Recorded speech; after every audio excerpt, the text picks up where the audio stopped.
हाँ भाई यार, अस्सलाम वालेकुम रहमतुल्लाहि वबरकातुहू। सब कैसे हो भाई? ठीक ठाक हो गए? अच्छा यार, लोगों का बड़ा ख़तरनाक सा सवाल आ रहा है कि भाई $20,000 GIC हो गई है, तो अब क्या करें? कनाडा आया जाए या ना आया जाए? तो इसके क्या नुकसानात हैं और इसके क्या पॉजिटिव इम्पेक्ट हैं? ये मैं पहले पॉजिटिव इम्पेक्ट पे बात करूँ, उसके बाद मैं नेगेटिव इम्पेक्ट पे आऊँगा। सबसे पहली बात, कनाडा ने दो 20,000 GIC बढ़ा दी है। अब इसका सबसे मेन बेनिफिट क्या है? देखो, अगर आप मास्टर्स करने आ रहे हो या आप डिप्लोमा करने आ रहे हो, अंडर ग्रेजुएट हो गया, पोस्ट ग्रेजुएट हो गया, मैं 2 साल के कोर्स की बात कर रहा हूँ ज़्यादा। तो इसमें ना बच्चों को सबसे ज़्यादा मुश्किल क्या होती थी कि जब GIC 10,000 थी ना और 18,000 आपकी फ़ीस थी, तो बच्चे अक्सर कहाँ फंसते थे? तीसरे सेमेस्टर में या चौथे सेमेस्टर में। क्योंकि जब वो आते हैं ना बच्चे, तो उनको जॉब नहीं मिलती फ़ौरन। बहुत नसीब वाले होते हैं जिनको जॉब मिल जाती है, लेकिन मोस्ट प्रॉब्ली नहीं मिलती जॉब किसी को। तो वो लोग अपनी GIC कंज्यूम करते थे। अब उनकी GIC यूटिलाइज़ होती रहती थी क्योंकि वो GIC से अपना रेंट भी पे कर रहे होते थे, अपनी ग्रॉसरी भी वो कर रहे होते थे, क्योंकि उसके बाद जॉब तो होती नहीं थी। तो इन दी एंड उनकी GIC बचती थी सिर्फ 3,000। फिर जब उनकी जॉब लगती थी तो वो फिर फ़ीस नहीं दे पाते थे, फिर उनकी लेट फ़ीस जाती थी, फिर लेट फ़ीस का अलग पैसा, या फिर वो घर से मंगवाते। तो उसमें ये मसला होता था। अब कुछ लोग क्या करते थे कि भाई फ़ौरन जॉब ढूंढ लेते थे, और उनको जॉब मिल जाती थी तो वो क्या करते थे, अगर पैसे पूरे नहीं निकलते थे तो वो अपनी GIC सेव करते थे और अपनी तीसरे सेमेस्टर की फ़ीस निकाल लेते थे 10,000, जो उनकी GIC थी। और चौथे सेमेस्टर की फिर वो आराम से अगले साल फ़ीस पे कर देते, क्योंकि ड्रॉप आता है बीच में सितंबर में, जो बच्चा आता है उसको अगले साल ड्रॉप मिलता है, मई से लेकर सितंबर तक का, अगस्त तक का। तो उसमें उनकी फ़ीस निकल जाती थी। जिनको जॉब नहीं मिलती थी वो फिर घर से मंगवाते थे, उनके अलग मसले मसाइल थे। अब अगर 20,000 GIC हो गई है ना, तो इसमें फ़ायदा इस बात का है कि भाई जो 2 साल का कोर्स करने आ रहा है उसको कोई टेंशन ही नहीं होनी चाहिए। फॉर एग्ज़ाम्पल, वो ऑलरेडी $18,000 फ़ीस पे करके आता है, सही है। उसके बाद उसके पास रहती है 20,000 GIC, सही हो गया। अब उसकी जॉब एक नहीं लगती, एग्ज़ाम्पल है, सही है, कि कब तक नहीं लगेगी? 6 महीने तक। अब फॉर एग्ज़ाम्पल $1,000 उसका महीने का रोज़ खर्चा हो रहा है, महीने का, हर महीने का 4-5 महीने तक 4,000 GIC निकल गए उसकी, फिर उसकी जॉब लग गई, सही है। तो उसके बाद बचे कितने? 16,000। तो इतने में वो 4,000 रिकवर करेगा, उसके बाद कितने? दोबारा 20,000 ही रह जाएंगे। तो उसके भी तीसरे सेमेस्टर की फीस निकल गई, चौथे की भी निकल गई, और पैसे भी बच जाएंगे उसके। तो एक ये पॉजिटिव है, मतलब साइड है। लेकिन ये सिर्फ उन बच्चों के लिए है जो कि अमीर बच्चे हैं, सही है। मतलब ज़्यादा, मतलब चलो कोई मिडिल क्लास है वो करके भी आ रहा है, सही है। रिच की तो बात ही कुछ और है। फिर रिच तो अमीर बच्चा तो फिर कोई टेंशन ही नहीं, उसको जॉब है या नहीं है, वो तो उसके माँ बाप सपोर्ट करेंगे। लेकिन जो ज़्यादा अपर लेवल का भी नहीं है, बिल्कुल बीच में है, उसके अम्मा अब्बा सब कुछ करके उसको भेज रहे हैं, तो वो ऐसे कर सकता है। लेकिन इसका नेगेटिव इम्पैक्ट सबसे ज़्यादा ये है कि भाई आप की GIC 20,000 निकालना बहुत टफ है। ये अमाउंट तकरीबन बन रहा है 90 लाख रुपए, सही है। और फिर आपका जो है अपना सर्वाइवल हो गया, फिर बहुत से अलग मसाइल हो गए, प्रॉपर्टी डॉक्यूमेंट्स हो गए, ये वो बैंक स्टेटमेंट फलाना ढुमकाना। तो जब आप अपने, फॉर एग्ज़ाम्पल, अगर आप अपने माँ बाप को बोलो मुझे बाहर जाना है, और जब कनाडा के बारे में वो देखें कि यार ये तो 90 लाख रुपए बन रहे हैं, तो 90 लाख तो बहुत टफ है। तो पाकिस्तान के लिए तो पाकिस्तानी बच्चे नहीं, तो बहुत टफ है मिडिल क्लास के लिए।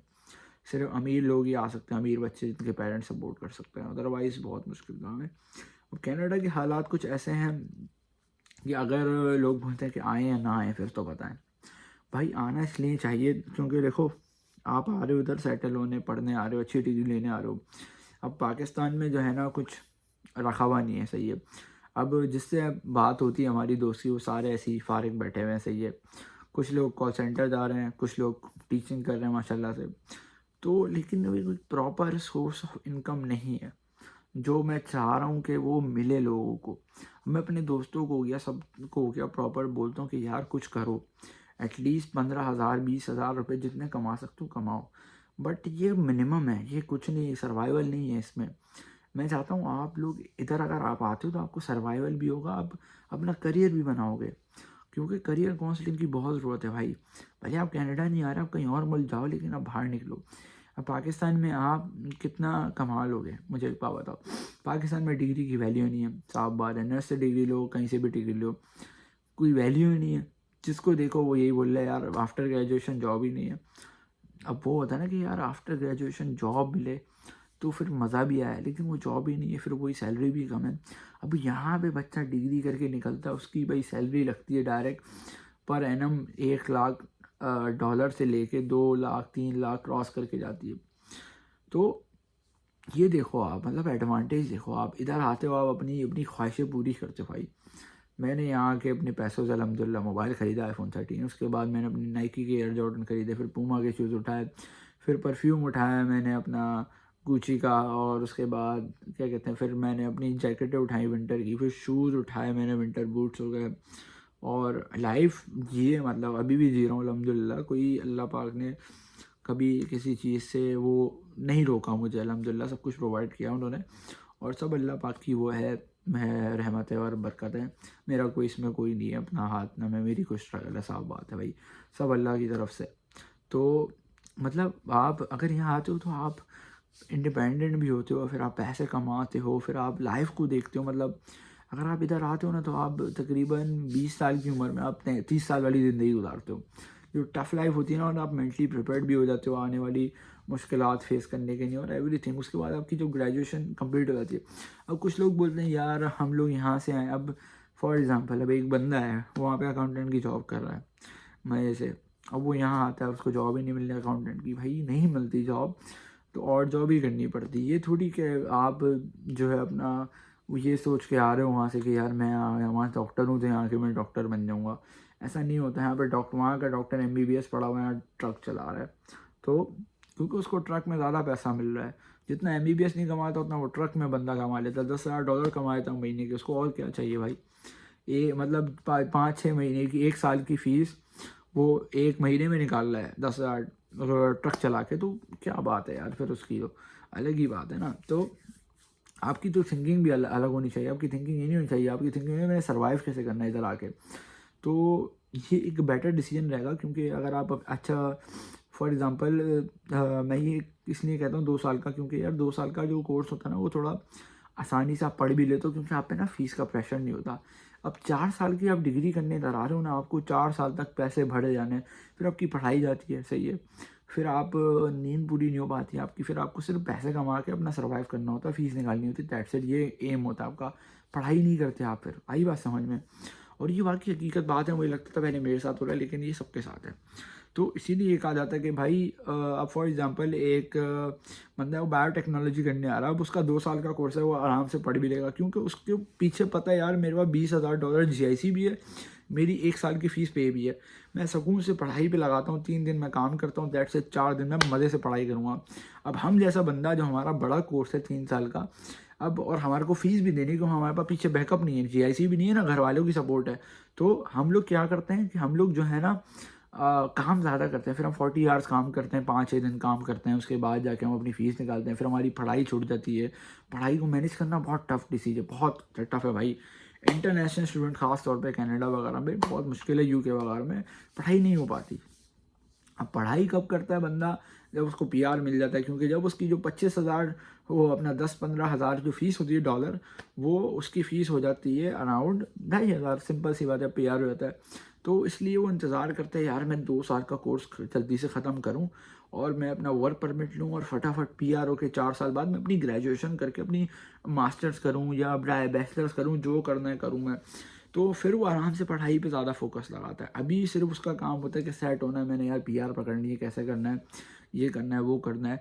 तो लेकिन ज़्यादा आपको ये कहा जाता है कि आप पढ़ने आए हो तो पढ़ो यहाँ पे, ये नहीं कि आप अपना पहले से ये कर रहे हो वो कर रहे हो। पढ़ाई, you are coming here to study not work, सही है। तो दोनों मैनेज करना पड़ता है। तो बात सारी है कि अगर आप आ रहे हो तो ये माइंडसेट पहले नहीं बनाओ कि मैं वहाँ पे वाली जॉब नहीं करूँगा। अब ये एक बंदा आया, वो बोल रहा है यार मुझे जॉब नहीं मिल रही, 1 साल हो गया।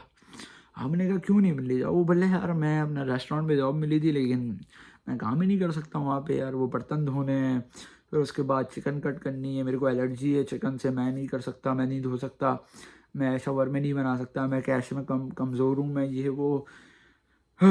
तो ऐसे ऐसे बहाने करोगे तो भाई फ़ायदा नहीं है ना आपका कनाडा आने का। आपको यहाँ पे सब कुछ करना होगा।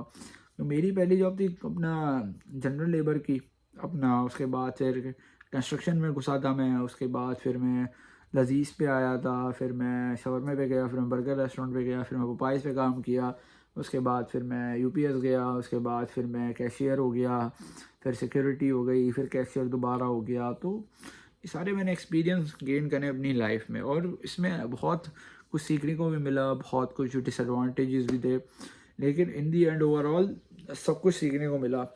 तो पहले तो भाई ये माइंडसेट बना के आओ कि यार यहाँ पे जॉब करनी, सर्वाइव कैसे करना है।